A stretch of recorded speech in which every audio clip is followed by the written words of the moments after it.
state of Connecticut just for those 10 years of service is something like $16,000 a year. Okay.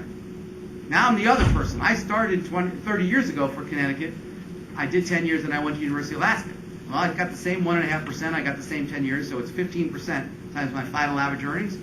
What are my final average earnings? They're what I was earning for the state of Connecticut 20 years ago. I probably wasn't a full professor yet, so I was maybe, I don't know, what was I, assistant? So first of all, I wasn't even in as high a position. But second of all, I was working off of 1990 salaries, not 2012 salaries. So maybe I was making, what, 40,000? That sound like a good guess? Mm-hmm. Something like that? So now my pension's 15% of 40,000. Okay, I think that's what? 15 times 4, that's $6,000 a year. Okay, instead of 16,000, it's 6,000. I'm the same guy, basically, identical. It's just that I happen to retire directly and go into retirement from Connecticut towards the end of my career instead of starting Connecticut at the beginning of my career. All that is a really long way of saying that if you know when you start from the state of Connecticut that you're going to be here 3, 4, 5, 8, 10 years and then leave and go somewhere else, it might very well be that you're better off in the ARP. Better than the SCSU, even with all of our criticism of the ARP, because of this prejudice in defined benefit plans for people who have a career here, or in particular people who retire from here or leave state service just before retirement.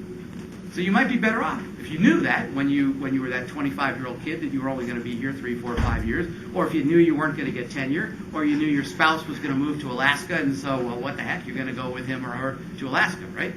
On the other hand, if you knew you were going to be here 30 years, I would submit your choice is almost certainly better off to be in the defined benefit plan. The certainty of a decent retirement, a 30-year pension with the state of Connecticut, $120,000 a year at 1.5%. That's about 45% of $120,000 a year guaranteed for the rest of your life, with, by the way, cost of living increases. So I would say it's a no-brainer. Don't join the ARP, take the SCSU. Okay, now you're this 25-year-old person. How the hell are you supposed to know which one to pick?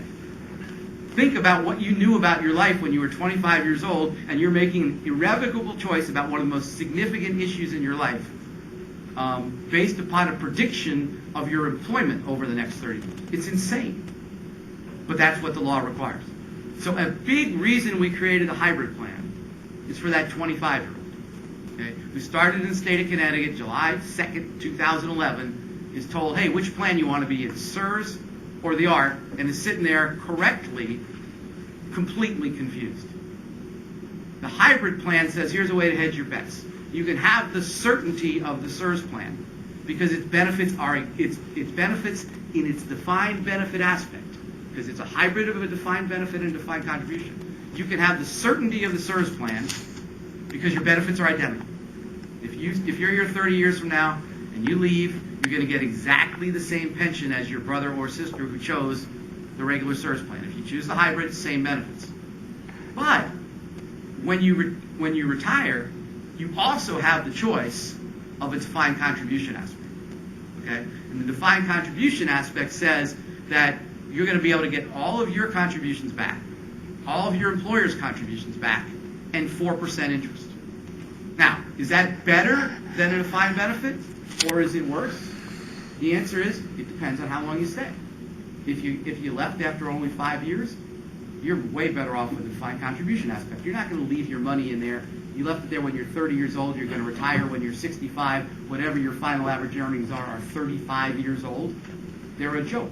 You're much better off just taking your 4%, your 5% contribution, the employer's 5%, and the interest you've earned. But if you're here 25, 30, 35 years, you're going to be much happier with your defined benefit. So this gives you the choice. It gives you the ability to hedge your bets. And so I would say to almost any 25-year-old, unless you have a crystal ball, take the hybrid. Because it's the only way to prevent yourself from having to make this impossible choice between a defined contribution plan and a defined benefit plan when you are way too young to be able to make that choice. And when the circumstances haven't, it's not you're uneducated, it's the things haven't happened that would allow you to make the choice intelligently. In effect, the hybrid plan allows you to make the choice when you know all the information, which is when you're ready to leave, instead of when you're hired. So does that make sense to everybody why we created the plan? Okay. And now, what does that have to do with everybody here most of whom I'm guessing are not 25 years old, 26 like me, and have been here a while. And so the issue is, you've been in the ARP plan, and how does the hybrid plan help you? Well, the other thing about the hybrid plan that's kind of neat is it's a new option. And you remember what I said about the IRS? They said you have a one-time irrevocable choice of pension plans, which is a terrible law, but that's what the law is. Well, that one-time irrevocable choice is among options that were available when you made the choice. So they can hold you to not having chosen SERS, leaving aside the SAG award, which I'll touch on in a second. They can hold you and say, well, you chose ARP, you had your one-time shot, sorry, you can't move to SERS. But they can't hold you to 20 years ago you didn't choose the hybrid plan, because there wasn't any such thing. So by creating the hybrid plan, we make it clear, as far as the IRS is concerned, that all of you folks who are in the ARP have the ability to move, and have the ability to move with some form of past service. So that's the other nice thing about the hybrid. Now, you all know that ultimately, you all now have, if you're in the ARP, you have three choices. You have the hybrid, if you want to move to the hybrid. You can stay in the ARP if you want to stay in the ARP. Or you can move into the SAG award when and if the IRS rules on the SAG. Well, they'll rule at some point. So I shouldn't say when and if. Whenever they finally rule on the SAG award. The SAG award, as you guys know, was our effort to fix an injustice that was done to everybody in higher ed. It was great that you all were offered the opportunity to choose between defined contribution and defined benefit plan, the ARP and the SERS. It's great that you had that choice. But in fact, two things were wrong. One was, many of you didn't really have that choice. They told you only about the ARP, particularly people who were under grant programs and various other things were sort of directly forced into the ARP, whether they liked it or not. But even those of you who were given the honest choice were not given the information necessary to make the decision intelligently.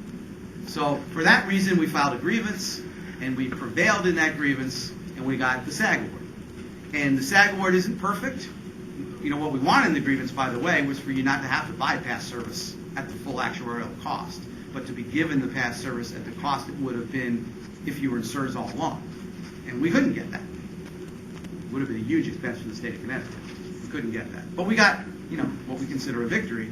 But we don't know if the IRS agrees. We don't know if the IRS will say to us, look, I know it's normally an irrevocable choice, but we will allow you to provide this one-time additional choice because of what you established in litigation about the two things I said. Some were forced, and even if you weren't forced, you didn't have the right information. Or will they say, no, tough luck, you had it once, and you know, you made your choice once, and that's what the law says. You know, we're counting on the intelligence and humanity of the IRS. That's all I can say. So that means that you all have these three choices, one of which may or may not be real, right? One, the IRS may or may not allow you to do it. Two of which are certainly real. You can choose the ARP or you can choose the hybrid. And so what we did negotiate was that at least you won't have to make that choice until we know what the IRS says. So the window is now open. You can make the decision tomorrow if you want to choose the hybrid. But if you're still wondering whether you should choose the SAG award instead, you don't have, the window will not close until 90 days following the IRS's ruling on the SAG award, which could be 2 years, who knows? Okay, so you'll have it could be 90 days from tomorrow. Well, they won't rule on a Saturday. It could be 90 days from Monday, or it could be 90 days from 3 years from now. Okay, so there's that window. I saw a question back there, but let me just finish a couple things and then we'll take questions. Steve always has these things he makes me promise I won't forget to cover. So if I start taking questions, I might screw it up. Normally I'm perfect in every way, but once I screwed up. Okay, so we covered the SAG award and its purpose and